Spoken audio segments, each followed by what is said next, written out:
Bonjour,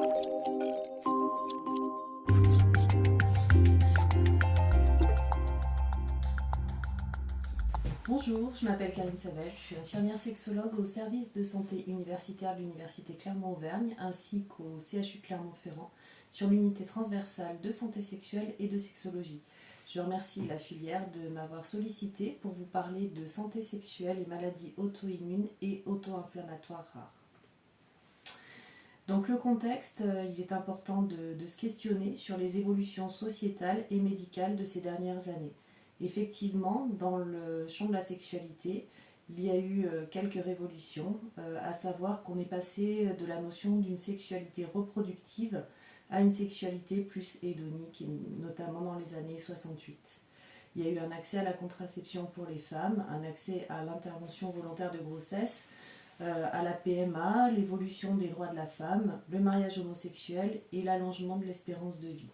Tout cela nous a fait basculer dans une sexualité plus de plaisir que de procréation. Il y a eu aussi le mariage d'amour qui est assez récent et puis le Pax qui finalement permet d'envisager une sexualité dans le couple et une union en dehors de la religion. D'un point de vue médical, on s'est concentré, surtout dans le champ des maladies chroniques, sur la qualité de vie des patients et notamment de rendre le patient acteur grâce à l'éducation thérapeutique. Et puis on peut se poser la question ces dernières années si on n'est pas passé d'une sexualité assez libérée à une sexualité qui redevient normée et notamment par l'impact des médias, notamment la pornographie et puis aussi tous les réseaux sociaux qui finalement commencent à émettre quelques normes en santé sexuelle, ce qui est assez délétère puisque c'est des normes qui sont axées sur la performance et que déjà pour tout un chacun, se dire qu'on a une sexualité de performance n'est peut-être pas la meilleure façon d'accéder au plaisir, mais d'autant plus quand on a une maladie chronique avec un déficit organique, il est très difficile de coller à ces normes. Donc pour vous donner la définition officielle de l'OMS de la santé sexuelle, il s'agit d'un état de bien-être physique, émotionnel, mental et sociétal relié à la sexualité. On voit bien qu'on est dans une approche tout à fait globale, comme en éducation thérapeutique et comme aussi en définition de la santé non sexuelle. Elle ne saurait être réduite à l'absence de maladie, de dysfonction ou d'infirmité. La santé sexuelle exige une approche positive et respectueuse de la sexualité et des relations sexuelles, ainsi que la possibilité d'avoir des expériences plaisantes et sécuritaires, sans coercition, discrimination et violence. Pour réaliser la santé sexuelle et la maintenir, il faut protéger les droits sexuels de chacun. On voit donc qu'on est dans une approche positive et de plaisir. La santé sexuelle s'accompagne de droits sexuels qui sont retranscrits dans la stratégie nationale de santé sexuelle écrite par le ministère de la Santé, avec un agenda très détaillé qui court de 2017 à 2030 et qui guide nos actions. Il y a des actions assez spécifiques pour des personnes atteintes de maladies chroniques, à savoir l'axe 4, répondre aux besoins spécifiques des populations vulnérables, dont les personnes atteintes de maladies chroniques, et l'axe 5, promouvoir la recherche, les connaissances et l'innovation en santé sexuelle. Il est vrai que la littérature sur la santé sexuelle est très pauvre. Vous voyez bien qu'actuellement, les lignes sont en train de bouger dans le champ de la sexualité et notamment l'éducation à la sexualité. On est passé d'une approche par le danger, la prévention du risque, ou alors ne pas en parler du tout, voire dire que c'est interdit, à une approche considérant que c'est un espace de socialisation, et notamment avec les notions de consentement. Nous sommes dans une approche de promotion de la santé sexuelle, une promotion positive, non incitative, que chacun puisse s'épanouir comme il le souhaite, comme il en a envie, au plus proche de ses valeurs et de ses désirs. Elle est pensée et puis il y a des outils qui sont apparus, des outils qui sont agréés Santé publique France pour promouvoir une éducation positive à la sexualité. Dans le cadre des études existantes, j'ai retrouvé 2 études sur l'impact du lupus sur la fonction sexuelle. effectivement, il est noté que le lupus a un impact significatif sur la santé sexuelle des personnes. De même, pour la sclérodermie, on voit qu'il y a un impact majeur de la sclérodermie sur la santé sexuelle et toutes les études portant sur l'impact de la maladie chronique sur la sexualité montrent que l'impact est intimement lié à l'activité de la maladie. Il me semblait important de vous donner quelques notions sur la réponse sexuelle afin de mieux comprendre effectivement l'impact de la maladie sur la sexualité. Donc là, vous pouvez voir le schéma de la réponse sexuelle, c'est un peu notre grille de lecture, nous les sexologues.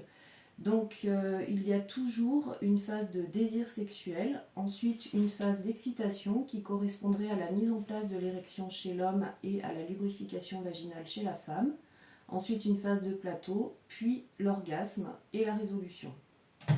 Sachant que la femme peut être pluriorgasmique si elle continue à être stimulée, alors que l'homme connaîtra une période réfractaire pendant laquelle il ne pourra pas réinitier un rapport sexuel. Donc nous allons nous intéresser à chaque phase, vous en expliquer très brièvement la physiologie, pour que vous puissiez comprendre l'impact de la maladie, de la physiologie de la maladie, sur la réponse sexuelle, ainsi que l'impact et les effets secondaires des traitements. Donc le désir. Le désir, c'est dans la tête, c'est l'envie d'initier un rapport sexuel. Donc il est impacté par des phénomènes hormonaux, c'est pour ça que le désir est très fluctuant tout au cours de la vie. On n'a pas le même désir quand on a 20 ans, quand on est en postpartum ou quand on est en période de ménopause ou d'andropause chez l'homme. Et puis il y a aussi les neuromédiateurs qui rentrent en jeu, c'est les substances chimiques qu'on a dans le cerveau. Les neuromédiateurs jouent un rôle sur le désir et sont sécrétés parfois après l'orgasme, et c'est pourquoi certains traitements, notamment les antidépresseurs, viennent mimer finalement la réponse orgasmique, et c'est pourquoi un effet secondaire de certains antidépresseurs est d'inhiber le désir, puisque les personnes sont baignées de neuromédiateurs post-orgasmiques qui leur dit en fait tu as eu ton rapport sexuel, donc tu n'es pas obligé d'en réinitier un autre. Cette biologie, elle est aussi médiée par la motivation. Et ça, c'est très important de savoir, d'être au clair avec soi-même de pourquoi est-ce qu'on a envie d'initier un rapport sexuel. Est-ce que c'est pour faire plaisir à l'autre? Est-ce que c'est parce qu'on a peur d'être quitté? Ou alors, et c'est bien la meilleure motivation qui soit, est-ce qu'on a envie d'avoir un rapport sexuel pour un plaisir partagé, dans le respect mutuel de l'un et de l'autre? Donc bien se poser la question, et c'est vrai que si la motivation elle est en lien avec une crainte, forcément le désir ne sera pas complètement présent. Et encore une fois, ce qui vient moduler les deux autres facteurs, c'est tout ce qui est cognitif. Tout ce qui est cognitif, eh bien, c'est tout votre bagage éducatif, sociétal, vos premières expériences, vos expériences sexuelles et comment vous avez envisagé votre sexualité et si vous avez eu des expériences qui soient source de plaisir. Forcément, si on prend du plaisir à l'activité sexuelle, on aura du désir sexuel. Si on ne prend pas de plaisir, il est compliqué de désirer une activité qui n'apporte pas de plaisir. Ensuite vient la phase d'excitation. Donc l'excitation, c'est vraiment ce qui se passe dans le corps. C'est un phénomène à la fois sensoriel, qui fait entrer en jeu aussi le vasculaire, le système nerveux, et il y a aussi de la chimie. Donc on voit bien que quand on a un problème de santé qui impacte à la fois le système nerveux ou le système vasculaire ou le système sensoriel, eh bien il est compliqué d'avoir une réponse sexuelle complète ou comme quelqu'un qui n'aurait pas de maladie chronique.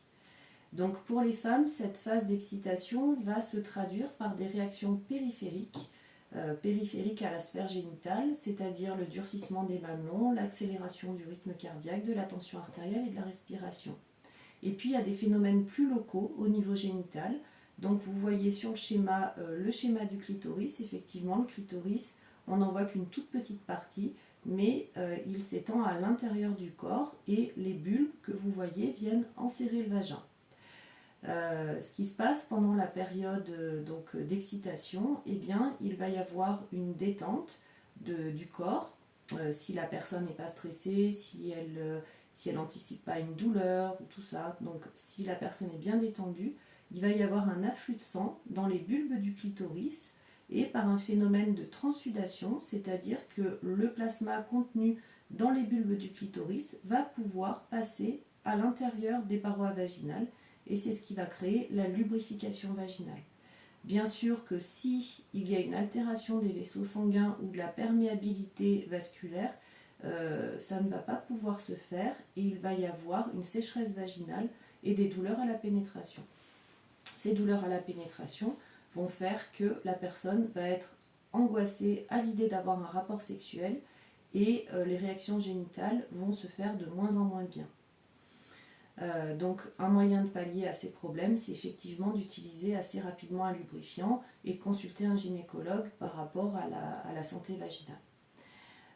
Dans le même temps, de l'excitation chez la femme, il va y avoir une ascension de l'utérus dans le petit bassin. L'utérus, il va monter, il va prendre une autre place et le vagin va se ballonniser, ce qui va permettre au pénis de prendre toute sa place à l'intérieur du vagin. Chez l'homme, il s'agit exactement des mêmes choses. En fait, c'est la mise en place de l'érection, exactement le même mécanisme d'afflux sanguin au niveau des corps caverneux de la verge qui correspondent aux bulbes du clitoris. Donc il va y avoir un afflux de sang qui va créer un gonflement de la verge et donc l'érection, avec à un moment donné une contraction des muscles à la base du pénis qui vont permettre au sang de rester à l'intérieur du pénis et d'avoir une érection durable. Et encore une fois, s'il y a une altération des vaisseaux sanguins ou du système nerveux, il va être compliqué que l'érection se mette en place. Et il y a tout un tas de médicaments pour pallier à ces problèmes-là. Ensuite, la phase de plateau, donc dans un rapport hétérosexuel, ça va être le temps de la pénétration vaginale. Et ensuite, lorsque l'excitation atteint son paroxysme, à ce moment-là, il peut y avoir un orgasme. L'orgasme, il est déclenché de façon automatique. C'est une forme de lâcher prise. Plus on va chercher à avoir un orgasme, et moins finalement le corps va le permettre, puisqu'il s'agit de lâcher prise effectivement. Donc, qu'est-ce qui se passe pendant cette phase d'orgasme ? Eh bien, il va y avoir une activation de certaines aires cérébrales et une inhibition d'autres, notamment le cortex préfrontal.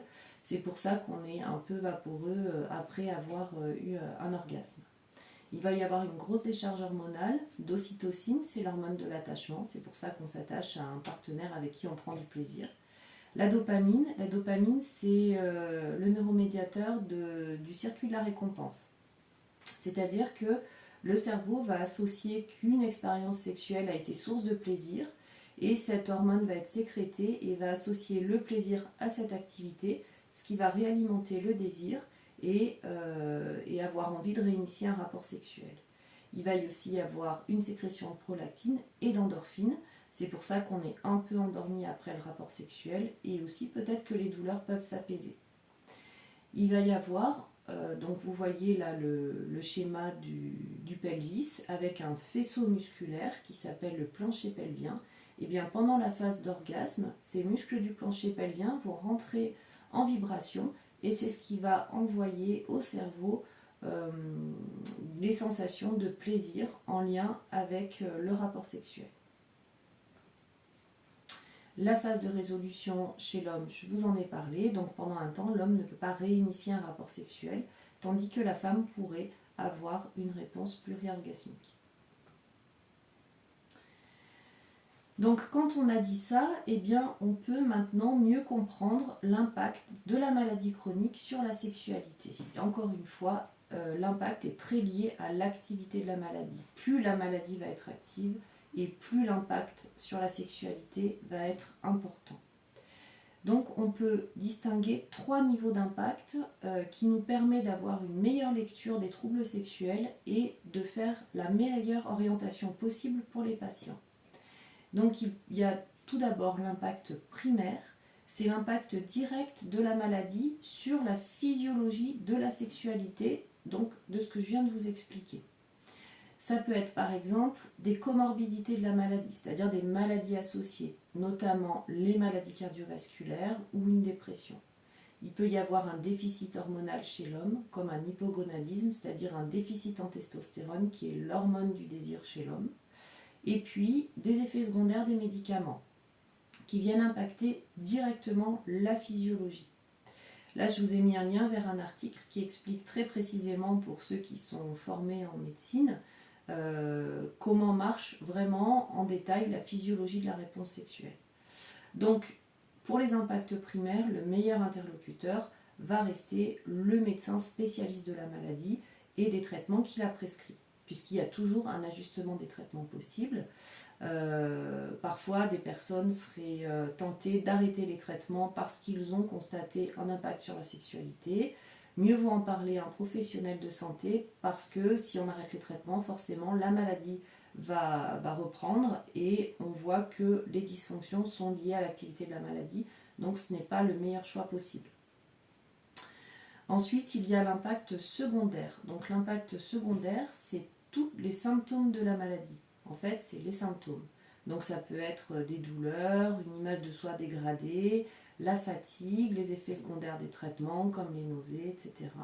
Donc là encore, un bon interlocuteur peut rester le médecin, les infirmières et avoir recours aux séances d'éducation thérapeutique pour mieux gérer sa maladie.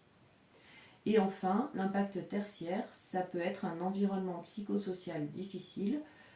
Il est vrai que la survenue ou vivre avec quelqu'un qui a une maladie chronique ou vivre avec une maladie chronique peut générer des difficultés pour soi, pour l'autre ou dans le couple. Le couple, il est important d'en dire quelques mots. Alors déjà, effectivement, le mariage d'amour n'a que 100 ans, comme nous le rappelle Yves Féroul, qui est un éminent sexologue. Et même dans un couple, entre guillemets, qui n'aurait pas de maladie chronique, on voit comment il est difficile de préserver un climat favorable à une sexualité dans un couple. On peut aussi s'inspirer de la communication non violente pour mieux communiquer dans le couple. Donc le couple, il est parfois difficile de faire la part des choses pour le partenaire entre être soignant et être amant. Et ça peut se travailler par un accompagnement avec une psychologue, une conseillère conjugale et familiale, une infirmière, ou juste en communiquant suffisamment bien dans le couple. Il est parfois difficile de doser entre le trop et le pas assez. Pour la personne qui est malade, est-ce que j'en demande pas trop? Et parfois, elle n'en demande pas assez. Donc c'est un peu difficile de doser la demande. Et de même pour le partenaire, en être beaucoup trop aidant ou alors pas assez. C'est toujours un ajustement à trouver. Et l'important, c'est de rester en communication. Apprendre à communiquer, c'est éviter d'accuser l'autre, de rejeter la faute sur l'autre et se dire que l'objectif commun, c'est l'entente dans le couple, ne pas chercher un responsable, ne pas chercher un coupable, mais plus être dans la recherche de solutions. Les éléments clés de la communication non violente, ça va être déjà soit d'observer les faits et de les exprimer de façon descriptive. On va voir un exemple juste après, mais vraiment de rester sur les faits. Ensuite, on peut exprimer ce qu'on ressent par rapport aux faits qu'on a mis en évidence. Ce qui permettra ensuite d'exprimer un besoin dans la situation qui se présente et enfin de demander au partenaire ce qui semble adapté. Donc un exemple, à cause de la fatigue, j'ai beaucoup moins de désir sexuel. Là, on est dans l'observation. Je me sens très coupable car mes sentiments pour toi n'ont pas changé. On est dans l'expression du sentiment. Le besoin, malgré tout, j'ai besoin d'être rassurée et de sentir de la tendresse. Et donc la demande, j'aimerais que tu me prennes souvent dans tes bras sans forcément attendre un rapport sexuel. Donc tout ça, c'est vraiment très important de préserver la communication dans le couple.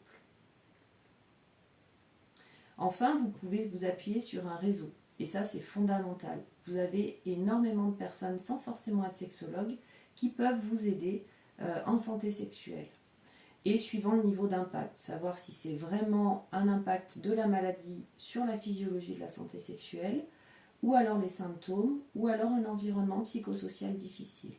Donc par exemple en intra-hospitalier ou en libéral, Vous avez des gynécologues, des sages-femmes, des urologues, des psychologues, des psychiatres, des kinésithérapeutes, des ergothérapeutes et des sexologues, on y reviendra. Et puis vous avez aussi des structures qui s'occupent de santé sexuelle, les plannings familiaux. Alors on a souvent tendance à penser que le planning familial c'est réservé aux adolescentes qui veulent une contraception. Pas forcément. C'est aussi un lieu où exercent des conseillères conjugales et familiales et il peut être intéressant de les consulter. Ensuite, les IREPS, c'est plus à destination des professionnels de santé ainsi que les CRIAFS. En cas de violence conjugale, le réseau France Victimes peut vous renseigner et vous orienter et vous aider sans vous inciter. Il y a aussi les CIDFF. Pour les dépistages des IST et aussi pour trouver des sexologues, maintenant ils sont tenus d'avoir des sexologues, il y a les CEGID. Ensuite, il y a des centres de soins et d'accompagnement en addictologie. Et pour les femmes enceintes, il y a les réseaux périnatalité. Alors, un sexologue, c'est quoi ? Donc, un sexologue, c'est parfois un peu obscur, effectivement, comme le montre la photo. En France, c'est un professionnel de santé qui est titulaire d'un diplôme interuniversitaire de sexologie ou d'études de la sexualité humaine pour les autres professions de santé. Il s'agit de 3 ans de spécialisation à la faculté de médecine. Alors attention, parce que c'est une profession qui n'est pas réglementée. C'est-à-dire que vous, demain, vous pouvez installer votre plaque de sexologue et vous ne serez pas inquiété. Tous, on a en commun l'évaluation des dysfonctions sexuelles. Ensuite, on travaille en réseau parce que, même formé en sexologie, on travaille toujours dans le cadre de notre profession de référence. Moi, par exemple, étant infirmière, je ne fais pas d'examen clinique, je ne prescris pas de médicaments et je ne fais pas de psychothérapie comme le ferait un psychologue clinicien. Donc, en fonction des souhaits de la personne, des séances, je peux être amenée à réorienter la personne vers un confrère dont la profession de référence est plus adaptée à la problématique qui se pose. Donc, on peut aussi proposer un traitement des dysfonctions sexuelles. La prise en charge, elle est intégrative. Hein, comme je vous disais, on travaille vraiment en réseau parce qu'il n'y a jamais une cause unique à une dysfonction sexuelle. C'est souvent beaucoup de causes et on voit avec la personne sur quelle cause elle souhaite travailler. Je vous ai mis quelques ouvrages pour aller plus loin, effectivement des ouvrages intéressants pour en connaître un peu plus sur la sexualité, à la fois sur le couple, sur le plaisir féminin et puis sur l'érotisme, puisque effectivement le rapport sexuel avec pénétration vaginale, c'est un script assez ancien qui sert effectivement à la procréation. Mais quand la pénétration vaginale n'est plus possible, il y a beaucoup d'opportunités de prendre du plaisir et d'avoir du plaisir sexuel partagé. Je vous renvoie aussi vers l'ANDAR, donc c'est une association de patients qui ont une polyarthrite rhumatoïde, qui ont fait un MOOC qui est très intéressant, qui s'appelle PR comme polyarthrite rhumatoïde, personne n'en parle. Et où vous trouverez beaucoup d'informations sur la santé sexuelle.